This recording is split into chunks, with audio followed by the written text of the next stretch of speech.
The highest natural point in the Maldives is 2.4 meters above the sea.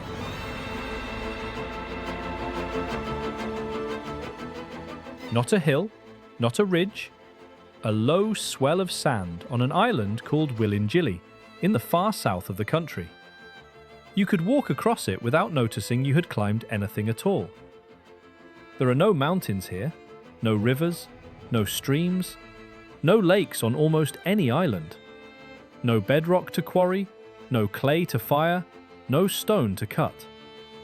The country claims 90,000 square kilometers of the Indian Ocean. 99% of that is water. The land, all of it, every island, every beach, every runway and harbor wall and mosque, comes to 298 square kilometers. Less than the area of a mid-sized city. And people have lived here for 2,500 years. Not clinging on, living, building, trading, writing in their own script, in their own language, on land that averages 1.5 meters above the waterline. 4/5 of it sits below 1 meter. Today, there are more than 500,000 people in this country. In the capital, over 200,000 of them are pressed onto a single island of about 2 square kilometers. A city that has eaten its island entirely, edge to edge, with no countryside left to grow into. Both of these things are true at the same time. This is the flattest country on Earth. It has no natural defense against the sea, no high ground to retreat to, no soil worth the name, and no material to build with that it did not take out of the water. And it is one of the most densely inhabited places on the planet. Every account of these islands begins with how little there is. Almost none of them explain the part that matters. Because the ground under all of it, the sand, the beaches, the foundations of the capital, was never delivered here by a river. It was never eroded off a mountain. There is no mountain. Something made it. So what, exactly, are these islands standing on? The Maldives sits on the crest of a submarine ridge that runs north to south for more than 800 kilometers, rising out of ocean that is 3 kilometers deep on either side. From the air, it reads as a chain of pale rings scattered on very dark blue. 26 of them, each ring a rim of reef enclosing a shallow lagoon, each rim carrying a scatter of small islands, like beads on a loop. There are around 1,190 of those islands. Fewer than 200 are inhabited. Only 3 are larger than 4 square kilometers. The water inside the rings is 30 to 80 meters deep. The water outside drops away almost immediately. Stand on a beach on the outer edge of an atoll, walk 50 meters into the shallows, and the seabed falls off beneath you into darkness. The islands themselves are not rock. They are not volcanic. If you dig into one, and you cannot dig far because the water table sits barely a meter down, you find sand and gravel and broken shell, loose carbonate, the ground-up remains of living things. Under that, about a meter of beach rock. Under that, more reef. There is no continental crust here, no granite, no bedrock in any sense a geologist from anywhere else would recognize. The country is a pile of biological debris resting on a drowned mountain range.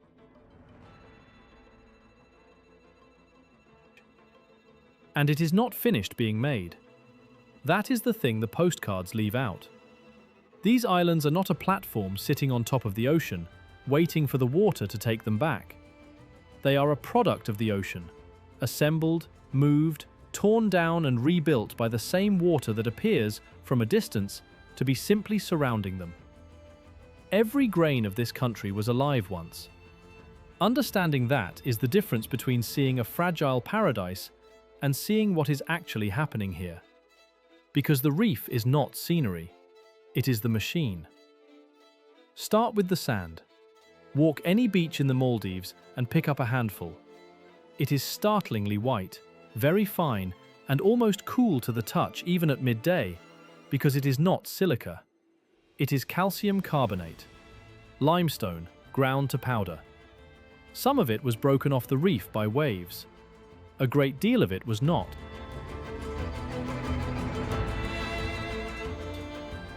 In the shallows just offshore, a parrotfish is working. It has a beak, literally a beak, formed from fused teeth, and it uses that beak to bite chunks out of dead coral to reach the algae growing inside the skeleton. It cannot digest limestone, so it grinds the coral in a second set of teeth in its throat, strips out what it wants, and passes the rest. What comes out the other end is sand. A single large parrotfish can produce hundreds of kilograms of it in a year. Across a healthy reef, over centuries, the number becomes something else entirely. A continuous, unhurried manufacture of groundstone, drifting inward on the currents, settling on the reef flat, building up. The beach is fish. The island is fish, and coral, and the broken shells of foraminifera so small you would need a lens to see one. The city where 200,000 people live is standing on it. And the animal that makes the ground is still out there making it, right now, in shallow water, in the dark and in the light, doing the only thing it knows how to do. Which raises the question the rest of this story has to answer. If the land here is made by living things, what happens to a country when the thing that makes its land stops working?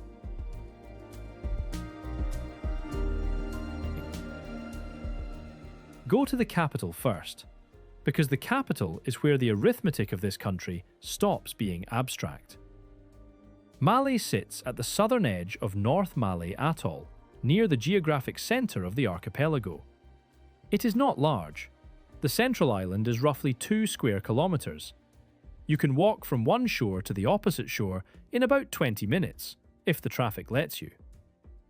More than 200,000 people live on it. That is not a suburb of a bigger city. That is the city. Roughly a third of the entire nation, on a fraction of 1% of the nation's land. There is no green belt.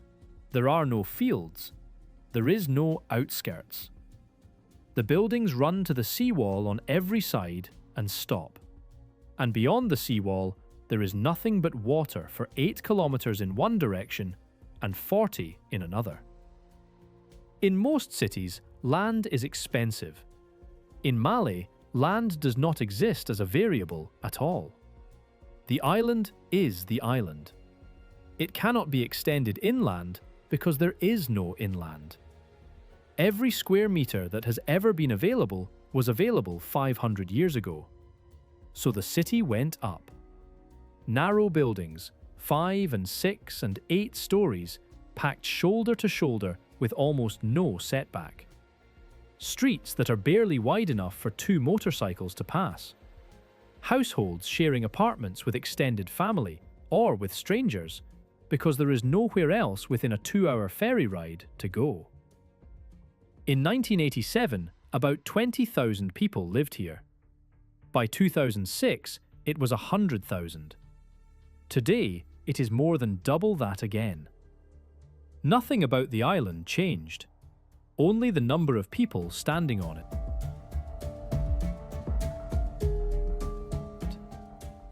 And there is a second constraint, less visible than the first. A city of this size on land like this cannot drink its own ground. Fresh water in the Maldives does not come from a river or a spring. It sits inside the island as a lens. Rainwater soaked into the sand, floating on the heavier salt water beneath, held in place by nothing but the difference in density. That lens begins about a metre below the surface. On a small island, it is a few metres thick and no more. Pave the surface and rain stops soaking in. Pump too hard and salt water rises to replace what you took. Put enough people and enough septic tanks above it and the lens is finished as drinking water regardless. Malé's lens was written off decades ago. The city now runs on desalination, machines that force seawater through membranes under pressure around the clock for 250,000 people, with no natural backup if they stop. This is what a hard ceiling looks like. Not a shortage that money can widen. A limit set by the size and composition of a piece of ground that a reef assembled over 4,000 years. The land came first. Everything about the way this city is shaped is an answer to it. Look down on Mali from the air and you can see the shape of the constraint directly. The island is fully built. Not mostly, fully. There is no undeveloped parcel visible anywhere on it. The urban edge and the coastline are the same line. Very few cities on Earth show you their limit that plainly.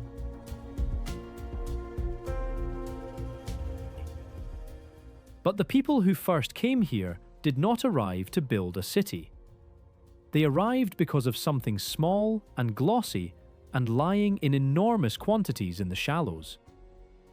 The first people to settle these islands came from the coasts of southern India and Sri Lanka, most likely in several waves, at least 2,500 years ago. They came in open boats, across open ocean, on the monsoon. They were not looking for land. There is barely any land. They were looking for what the water held. In the warm shallows of these lagoons, on the seagrass and the reef flat, lives a small sea snail with a glossy, egg-shaped shell. Two species in particular, the money cowrie and the ring cowrie. They breed here in numbers that are difficult to describe. The shells are hard. They are almost impossible to counterfeit. They are small enough to carry by the thousand and durable enough to survive a decade of handling. Somewhere in the first millennium, a Maldivian standing in knee-deep water gathering shells becomes the start of a supply chain that will reach further than anyone here can imagine. The method is patient and low technology. Coconut fronds are sunk in the shallows. The snails climb onto them. The fronds are lifted, the shells stripped off and buried in sand until the animal inside is gone, then washed, dried, and counted into sacks. Chinese texts of the Tang dynasty already name these islands as a source of goods. Persian and Arab traders are calling regularly before the year 850. By the 14th century, the shells are money in Bengal, in West Africa, across the Sahara. So the settlement logic of the Maldives was never really about the islands. It was about position and product. A country with no farmland sat directly on the monsoon shipping lanes of the Indian Ocean, holding a resource the rest of the world had agreed to treat as money. That was enough. That was more than enough.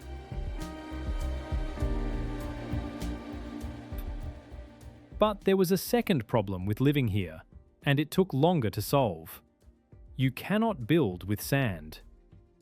There is no stone in the Maldives. No granite, no limestone outcrop, no slate, nothing. For 1,000 years, the answer was timber and coconut thatch, and both rot in this climate within a generation. Then somebody looked at the reef. A diver goes over the side into 3 meters of water and works a boulder of Porites coral loose from the reef floor. It comes up wet, and it is soft. Soft enough to saw. Soft enough to shape with a chisel, almost like working green timber. It is carved while it is still saturated. Then it is left in the air to dry. And as it dries, it hardens into stone. What the Maldivians built out of that discovery has no real parallel anywhere else. Blocks cut so precisely they interlock without mortar, held by shaped tongues and grooves, the way a carpenter joins wood. Walls of white coral, assembled dry, the joints so fine you have to look twice to find them. The surfaces were then carved. Lacework and Arabic inscription cut into a material that had been, a few months earlier, a living animal on the seabed. 6 of these coral stone mosques still stand in good condition. The oldest and most elaborate is in the middle of the capital, the Friday Mosque, completed in the 1650s, surrounded now by concrete apartment blocks and power lines. A building made entirely of reef, standing inside a city built entirely on reef sand.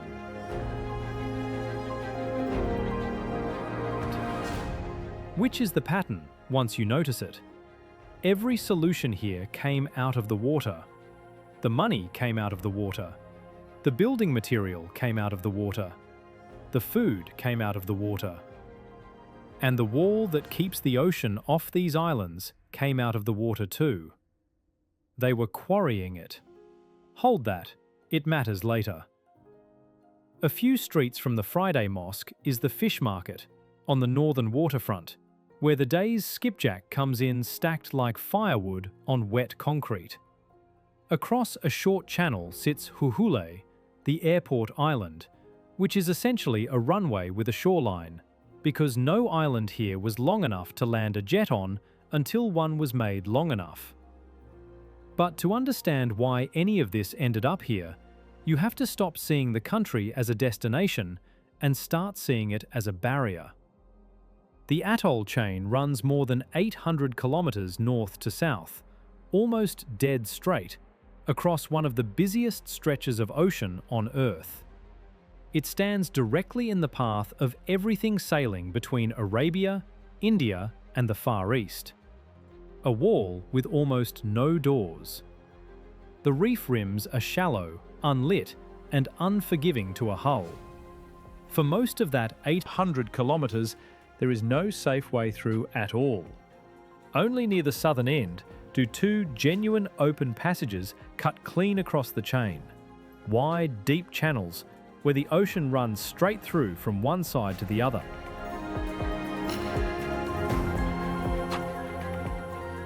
One sits at 1.5 degrees north, the other lies almost exactly on the equator. Two gaps in 800 kilometres. Every ship that wanted to cross this part of the Indian Ocean without sailing around the entire archipelago had to use one of them, or take its chances on a reef it would not see until it was already on top of it. Which meant this country was never remote. It looks remote on a map. In practice, it never was. Vessels came through those channels. Vessels came apart on the reefs either side of them. And every one of those events put people, cargo, ideas and religions ashore on islands that had almost nothing of their own to trade except shells, rope, and dried fish. Koya rope was the other export. Coconut husk soaked in the lagoon for months until the fibres separated, then beaten and twisted by hand. Arab and Indian shipwrights wanted it specifically because, unlike iron, it does not corrode in salt water, and a hull sewn with koya flexes instead of splitting when it grounds on coral. A country with no metal produced the fastening that outperformed metal. The ridge carrying the Maldives continues north and south beneath the water. Lakshadweep, off the Indian coast, sits on the northern end of it. The Chagos Bank sits on the southern end. 3 archipelagos, 1 drowned mountain chain, the same process running for 60 million years.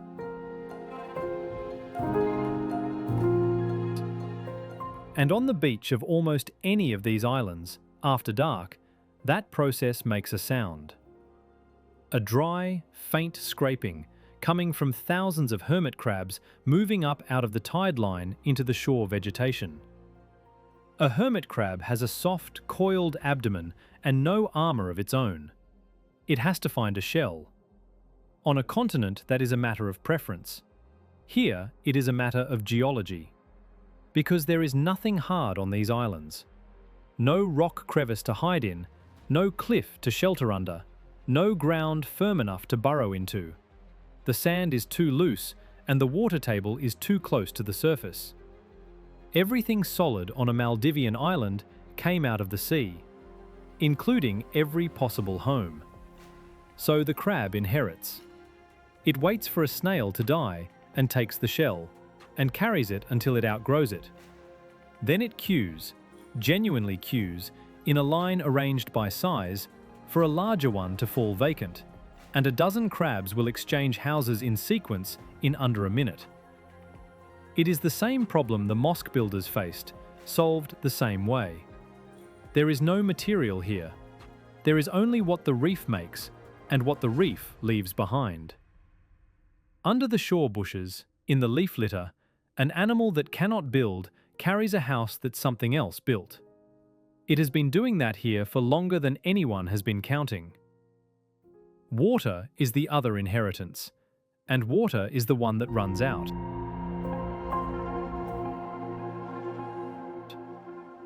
In the northern atolls, on islands of a few hundred people, the year has a shape that has nothing to do with the calendar and everything to do with rainfall. The northeast monsoon runs roughly December through April. Calm seas, steady wind, very little rain. The southwest monsoon, May to October, brings the weather, squalls, rough water, and the recharge. Everything depends on that recharge because of the way water sits inside an island here. Rain falls onto sand so permeable that almost none of it runs off. It sinks. It reaches the water table about a metre down, and because fresh water is lighter than salt, it floats. A lens of drinkable water resting on the salt beneath, thickest at the island's centre, thinning to nothing at the shore. The lens is not deep. On a small island, it is a few metres at best. And it is a balance, not a reservoir. Every litre pumped out has to be replaced by rain, or salt water simply rises from below to take its place. So the dry season is a slow subtraction. Rain stops in December.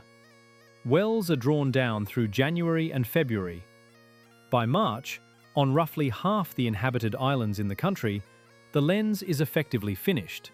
Too saline to drink, and in many places contaminated from above, because septic seepage passes through sand that filters almost nothing. Rainwater. Tanks carry households through part of it. Then the tanks run dry too. And so, every year, in a nation of 500,000 people, surrounded by more water than most countries will ever see, boats are loaded with drinking water and sent out to islands that have none. In bad years, that has meant emergency deliveries to dozens of islands at once, hauled across open ocean in plastic containers, at a cost of millions. Consider what that is as a piece of geography. The constraint is not distance, it is not remoteness, it is thickness. The vertical thickness of a floating layer of rainwater inside a pile of sand, measured in meters rather than tens of meters. That number decides how many people an island can hold. It always has.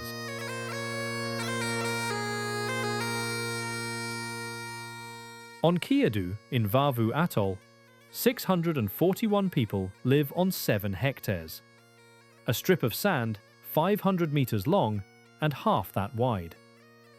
It is an ordinary island. There are dozens like it. Every one of them is running the same equation between rainfall, population, and the depth of the water beneath the floorboards. Which brings the story back to the shell. The cowrie made this country viable. It also made it complicit in something the islands themselves had no hand in designing. By the 17th century, European trading companies understood exactly what the Maldives held. The Dutch tried repeatedly to take direct control of the trade and largely failed, because Maldivian merchants kept shipping to Bengal on their own terms. The English were more direct about their purpose. In 1683, an English ship fired a cannon in these waters to force permission to load 60 tons of cowries. 60 tons of shells, gathered by hand from lagoons on coconut fronds. Those shells were carried to West Africa, and in West Africa they were used as currency in the Atlantic slave trade. Cowries from these lagoons were counted out in strings and sacks as the purchase price of human beings. The exchange rate is recorded. It varied by port and by decade. That it existed at all is not in question. The shells came from the shallow water of a country that had no part in the plantations they financed and no say in what its export was used to buy. The people who waded out with the fronds were not the people setting the price. But the shells came from here. That is a fact of this geography, and it does not get to be softened.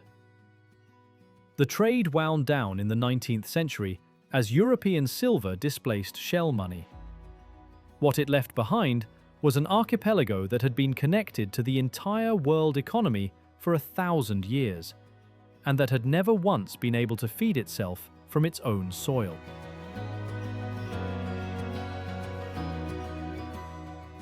Because there is almost no soil. That has to be said plainly. The ground on a Maldivian island is coral sand, highly alkaline, nearly free of nitrogen, holding almost no water. Rain passes straight through it. Very little will grow in it. What does grow is a short list, and every item on it is salt-tolerant and drought-hardy. Coconut palm, breadfruit, screw pine, taro where there is enough moisture. Almost no grain of any kind, anywhere, ever.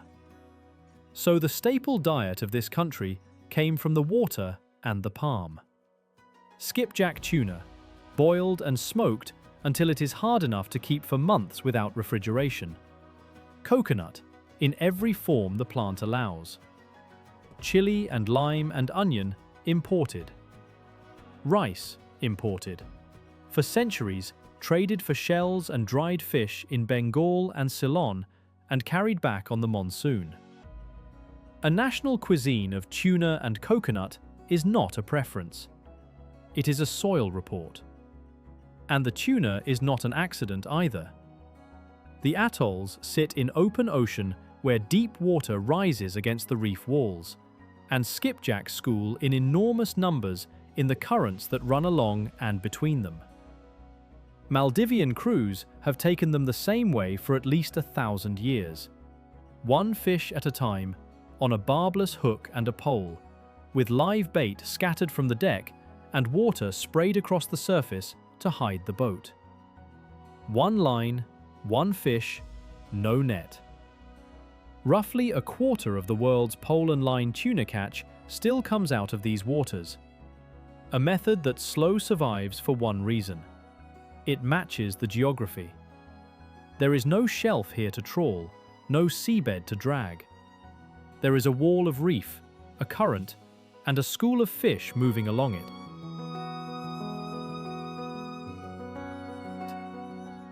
The same currents feed something else once a year, in a small bay in the middle of the country. Hanifaru Bay sits on the eastern rim of Bar Atoll. It is not large, a cul-de-sac of reef perhaps the size of a football pitch, open at one end. During the southwest monsoon, the current pushes plankton-rich water in against the tide. The plankton is driven into the bay and cannot get out. It concentrates and concentrates into a soup so thick the visibility drops to a few meters. And the mantas come. Reef manta rays, sometimes more than 100 at a time, wings 4 meters across, filing into a bay barely deep enough to hold them. They open their mouths, unroll the fins on either side of the head into a funnel, and feed, turning slow barrel rolls to stay inside the densest water, forming chains, nose to tail, circling in a column that can hold together for an hour. Nothing about this is decided by the animals. It is decided by the shape of the seabed and the direction of the wind. A different bay, without that dead end, would concentrate nothing. A different season, with the current running the other way, empties the place entirely. The mantas are simply reading the geography, and they read it more accurately than anyone else here.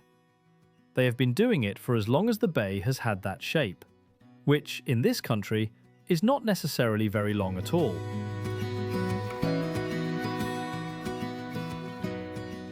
Because 500 kilometers to the south, there is an island that breaks every rule this documentary has established so far.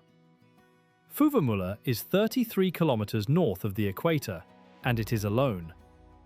Every other inhabited island in the Maldives sits on the rim of an atoll, sheltered inside a ring, with a shallow lagoon between the beach and the open sea. Fuvahmulah has no ring. It is the country's only one-island atoll, a single body of land, 4.5 kilometers long, standing by itself in deep ocean. There is no lagoon. The reef drops away directly from the shore into blue water, which means the swell arrives here without anything to break it. Every other Maldivian beach is protected by a rim of reef a kilometer offshore that takes the energy out of the waves before they land. Fuvahmulah takes them whole, and the beach shows it. At the northern end, at Thundu, the shore is not sand at all. It is white pebbles, smooth, rounded, rolled by surf strong enough to grind coral into stones instead of powder.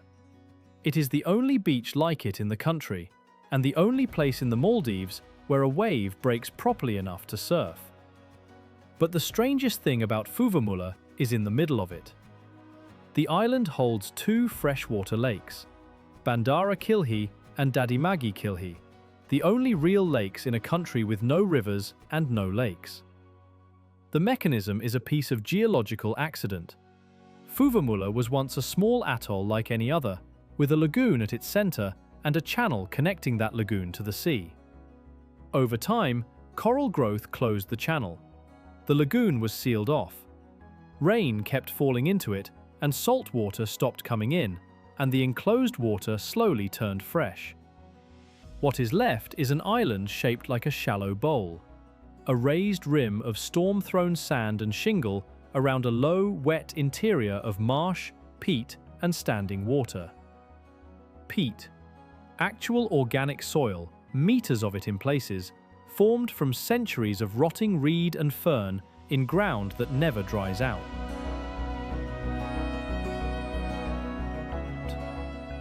And so the only island in the Maldives with lakes is also the only island in the Maldives with real farming. Taro grows in the wet ground around the lakes. Mango and banana grow on the drier rim. Fuvahmulah produces more of both than anywhere else in the country, from an island that is not agricultural land by any continental standard, but which, by Maldivian standards, is a garden. 13,000 people live there. They speak a dialect distinct enough that Maldivians from the capital notice it immediately. They have their own food, their own customs, their own long memory of being the place at the bottom of the map. All of that, the dialect, the taro, the pebble beach, the surf, traces back to a single geographic fact. A channel closed a long time ago, and the island stopped being a ring. And under the water on the same island's doorstep, the missing lagoon has one more consequence. Because the reef falls straight into deep ocean, large pelagic animals come right up to the shore. Tiger sharks patrol here year-round, the only place on Earth where that is reliably true. Thresher sharks, hammerheads, oceanic mantas, whale sharks. Over 1,200 species of fish around a single island 4 kilometers long. None of that is on the other islands, because the other islands have a lagoon in the way. A ring of coral, present or absent, decides everything. What grows, what is farmed, what is eaten, what the language sounds like, what swims past the harbour wall.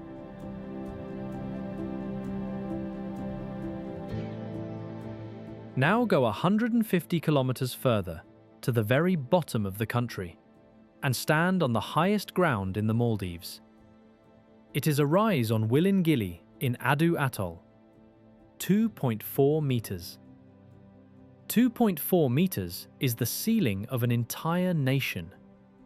Everything else, every island, every settlement, every field of taro and every runway sits below it, most of it far below. 1879. A British civil servant named H.C.P. Bell is aboard a ship that strikes a reef in these waters and goes down. He comes ashore on the southern atolls, and what he sees does not match anything in the records he has read. He finds mounds, ruined stupas, Buddhist foundations on islands that have been Muslim for 700 years. He begins measuring and drawing, and he keeps coming back for the next 40 years. And by the end of his life, he has produced the first serious survey of the archipelago's terrain, ruins, and trade. What Bell was documenting, without quite framing it this way, was a country whose entire recorded history had happened inside a vertical range of about 2 meters. Adu, at the southern end, is the second population center of the Maldives. Gan, on its southern rim, was flattened into an airfield during the Second World War and remains a runway now, because a flat island 4 kilometers long is an asset that this geography almost never produces.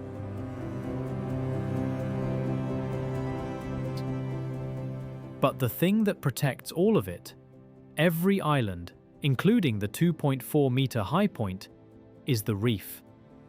And the reef, for centuries, was the quarry. Every coral stone mosque, every harbour wall, every house foundation, every road base laid before the age of imported cement, all of it was cut out of the living structure standing between the settlement and the open ocean. That structure is not decoration. A healthy reef flat takes the energy out of an incoming wave before it reaches the beach. It makes the water shallow, and shallow water forces a wave to break offshore and lose most of its force. Remove enough of the reef, and you have not just taken stone, you have widened the door. For most of the country's history, this was invisible, because the quantities were small and the coral grew back. In the 20th century, the quantities stopped being small. Mining for construction, dredging for harbours and channels, and the extraction of sand and coral rubble at industrial scale, on reefs that had been supplying stone by hand for 800 years. Some of those reef flats have not recovered. On islands where they have not, the beach behind them has been retreating ever since. Nobody planned that. There was no other stone. That is exactly the point. The only building material available was the same structure holding the sea back, and for a very long time, using it was simply what living here meant.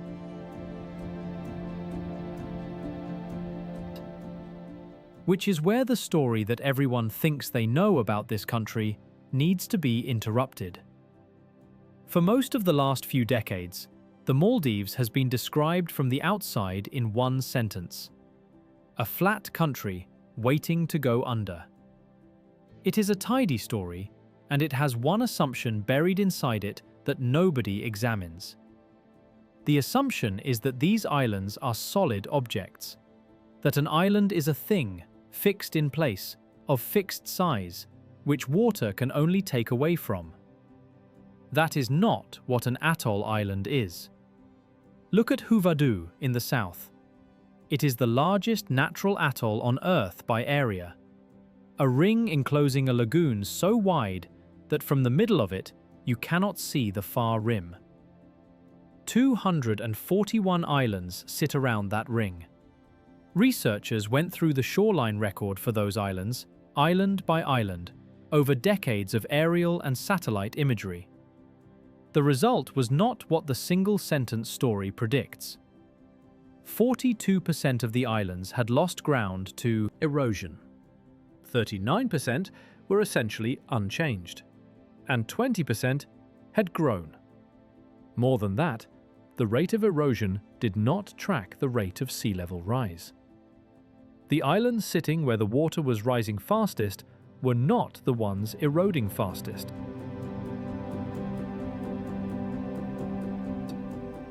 Something else was setting the outcome. That something is sediment. An atoll island is not a rock in the water. It is a pile of loose carbonate sand and gravel sitting on a reef platform, and it is constantly being taken apart on one side and rebuilt on the other. Waves move material. Storms throw material up onto the island crest and raise it. Currents carry sand around the shoreline and drop it somewhere new. The island is not an object. It is a process wearing the shape of an object. On one island in the south, Kandahalagala, the shoreline record makes the point sharply. Over the last 50 years, the shore moved by up to 40 meters. Over the 15 centuries before that, it moved by up to 200. The island was never still. It has been walking around its own reef platform since before anybody arrived to name it. And when the sediment supply is good, these islands do something that the flat country story says they cannot do. They go up. Wave energy that overtops a low island does not only wash sand off it, it also carries sand onto it and drops it at the crest, building the highest part of the island higher. Higher water can mean more material delivered, not less, as long as there is material to deliver. The record from the 2004 tsunami is blunt about this.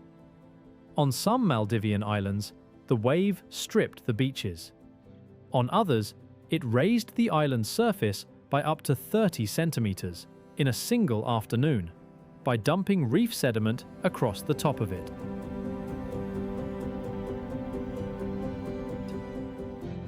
"30 centimeters on a country whose highest natural ground is 240. None of which makes any of this safe. That is not the argument, and the researchers making these measurements have been careful not to let it become one. Vertical building depends entirely on the reef producing sediment, which depends on the reef being alive.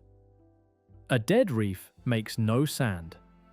An island fed by a dead reef has nothing to rebuild with, and it will erode, and the retreat will not stop. The finding is narrower and stranger than either the doom version or the reassurance version. These islands are not passive. They respond. What they cannot do is respond without raw material. The freshwater lens is a separate matter, and it is the tighter constraint. An island can rebuild its beach after an overwash. Its lens cannot rebuild while salt water is being pushed through it. A settlement can lose its water long before it loses its land. Which is why, in 1997, the country began building an island of its own. 8 kilometers from the capital, there was a shallow lagoon on a submerged reef platform. Dredgers were brought in, and they began pumping sand off the seabed and depositing it inside a retaining bund. And they kept going for years.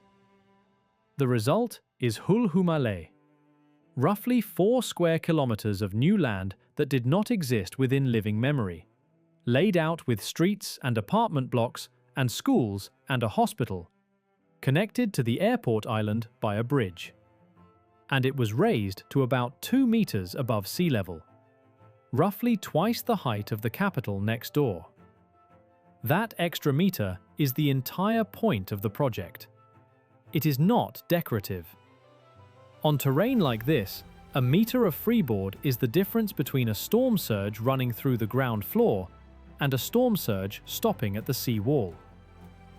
Around 100,000 people now live there, a fifth of the country, on ground that was open water 30 years ago. The design capacity runs far higher than that.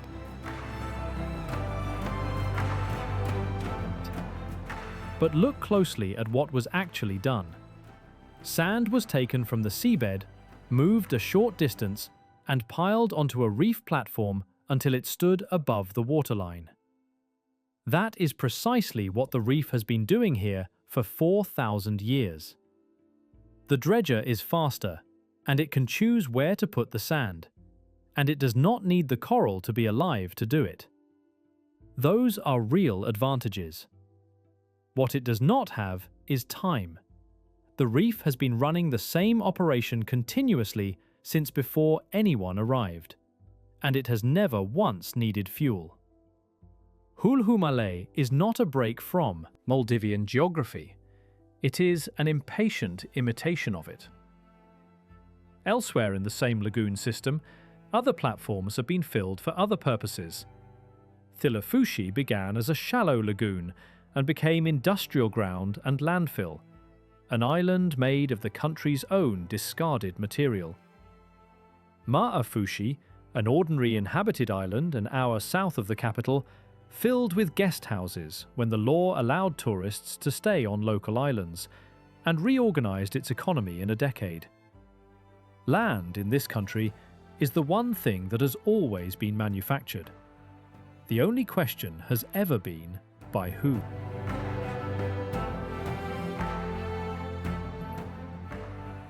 And on almost any island in the archipelago, there is a small white bird making the same bet as everyone else. The white tern, locally Dondhini. It is entirely white, with a black ring around a dark eye, and it hovers close enough to a person's head that it seems to be examining them. It builds no nest, none at all. There is no cliff ledge to use here, no burrow that will hold in loose sand, no rock face of any kind. So the white tern lays a single egg directly onto a bare branch, usually into a small notch or scar in the bark, and balances it there, unattached, for the whole incubation. The chick hatches with disproportionately large feet, and it grips. It has to. It will sit on that branch, several meters up, with nothing beneath it, until it can fly. Wind takes eggs. So do rats and crows. The strategy has a real cost, and the birds pay it every season. The theory is that a nest, on an island this small, is a liability. It holds parasites, and it advertises its own position. Better to own nothing. Better to balance. A white tern can live more than 18 years doing that. 2 decades of raising young on a bare branch, above an island made of sand, on a reef in the middle of the Indian Ocean. Everything on these islands is balanced on something it does not control. The bird knows it. The people have known it for 2,500 years.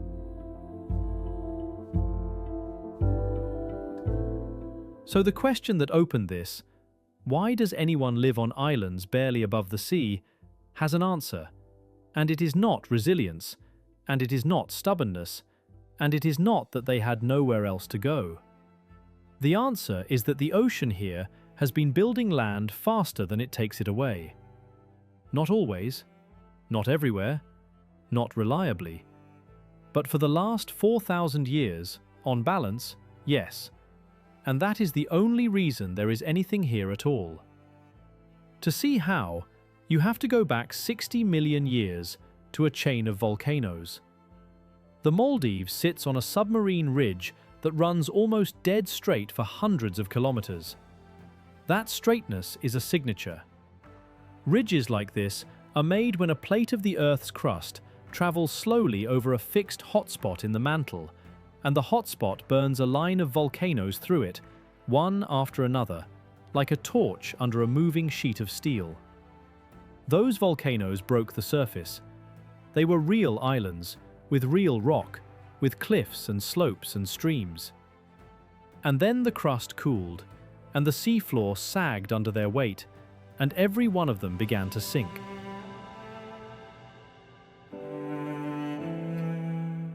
In 1842, Charles Darwin proposed what would happen next, and he proposed it from first principles, having seen only a handful of atolls, none of them these. He said, "Coral grows in warm, shallow, sunlit water. It builds a fringing reef around the volcanic island. Then the island starts to subside. The coral, which must stay near the light or die, grows upward as fast as the island sinks, so the reef holds its position at the surface while the mountain beneath it falls away. Eventually, the peak drops below the waterline entirely. And what is left on the surface is a ring of living reef, standing exactly where the coastline used to be, enclosing a lagoon of open water where a mountain used to be. An atoll is the outline of a mountain that is no longer there. Darwin was proposing something extraordinary, that these rings of coral were kilometres thick, built upward over millions of years by an animal a few millimetres across, tracking the collapse of a volcano beneath it with enough precision to never once fall behind the light. He could not prove it. Nobody could for a century. Then, in the 1950s and 60s, drilling rigs went down through Pacific atolls and hit exactly what he had described.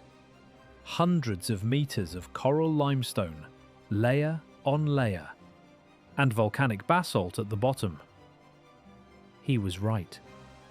The reef had been keeping pace with a sinking mountain for tens of millions of years.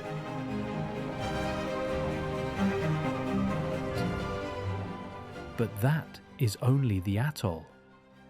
It is not yet the island. Because a reef rim is not land. It is a submerged platform, awash at low tide, uninhabitable by anything that breathes air. To make an island, you need sediment, loose material piled up on the platform, high enough and long enough to stay dry. And to pile it up, you need the sea level to stop moving. Around 7,000 years ago, after the last glacial melt, global sea level settled. It came to rest in this part of the world very slightly above where it stands today. That was the trigger. Between roughly 5.5 and 4,000 years ago, a narrow window, geologically instantaneous, the reef flats of the Maldives began accumulating sediment faster than the waves could clear it away. Sand and rubble washed inward from the reef edge. It caught on the shallowest parts of the platform. It built up. Ridges of coarse shingle were thrown up along the ocean-facing side by storms, and finer sand collected in the sheltered lee behind them, and the whole thing rose out of the water, 1 to 3 meters above the sea, and no more, because that is as high as waves can throw carbonate rubble. Every island in this country was made in that window. All 1,190 of them. Nothing here is older than that.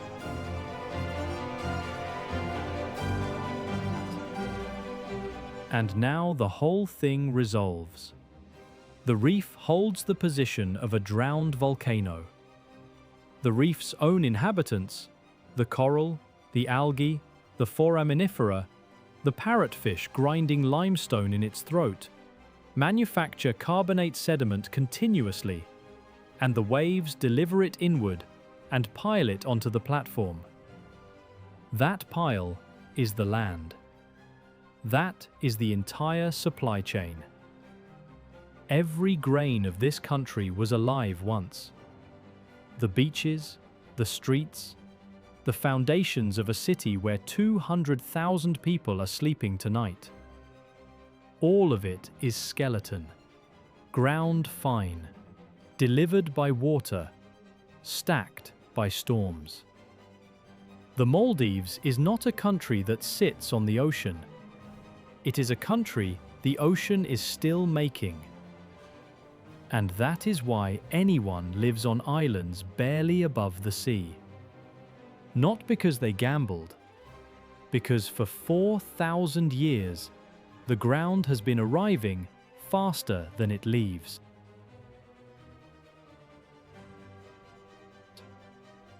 Which sets the terms with total clarity.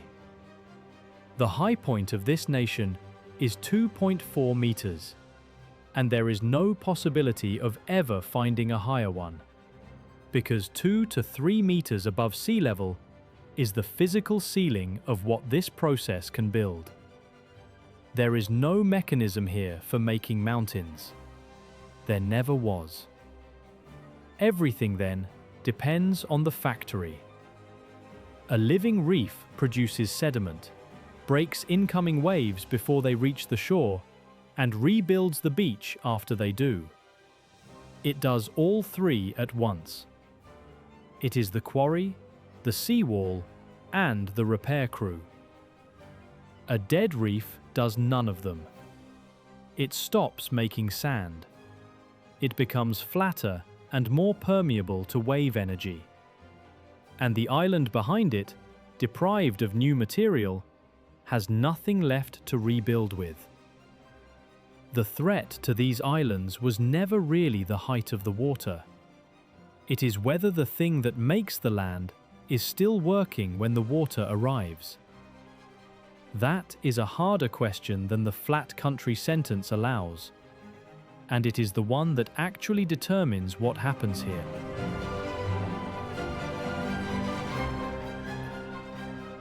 At dusk, on almost any inhabited island, that question takes a physical form and flies over the rooftops. The Maldivian flying fox is a fruit bat with a wingspan approaching a metre, and it is one of only 2 land mammals native to this country. It roosts through the day in the tallest trees, hanging in loose colonies, arguing. Around sunset, it lifts off in 1s and 2s and crosses the island, unhurried, at the height of the palm crowns. It eats fruit, banana, papaya, the flowers of the coconut palm. And what it does with the seeds is the reason it matters. It carries them. Across the island, between islands, out to uninhabited sandbanks with nothing growing on them at all. The seeds it drops become the shore vegetation, and the shore vegetation puts roots into loose carbonate sand. And those roots are what hold an island together against the wind and the tide. Without trees, a sandbank is temporary. It moves, and then it goes. With trees, it becomes an island that people can live on. So the bat plants the forest that anchors the sand that the reef manufactures on the platform that marks the position of a volcano that sank 60 million years ago.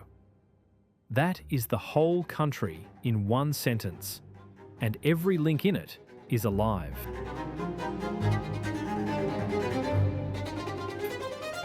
There is a version of the Maldives that exists in most people's heads. An overwater villa, a turquoise shallow, a place going under. The overwater villa is real, so is the shallow. But the country underneath it is 2,500 years old, and it was assembled by people who arrived with almost nothing, on land that offered almost nothing, and who solved every problem it set them using material they had to go into the water to get. Stone from the reef, money from the lagoon, rope from the husk of a palm, protein from a school of fish moving along a wall of coral, fresh water from a lens of rain a few meters thick, floating on the sea, refilled every year by a wind that arrives in May. None of that was a choice. All of it was an answer. And the land itself was never solid. It was never supposed to be. It has always been a pile of ground-up life, moved around a submerged platform by the weather, sometimes eroding, sometimes growing, occasionally lifted higher by the very waves that were meant to take it.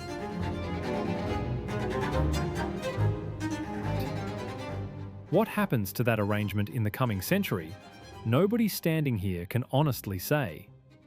The measurements do not agree with each other yet. Some islands are shrinking, some are holding, some are gaining ground. The reefs that decide the outcome are under pressures that did not exist when the islands were made, and no one has watched a process like this run to its conclusion before, because it has not happened before. What can be said is smaller and more certain. For 4,000 years, something living has been building the ground here faster than the sea has been removing it. 500,000 people are standing on the result. Whether that continues does not depend on how high the water rises. It depends on whether the thing that makes the land is still alive when it does.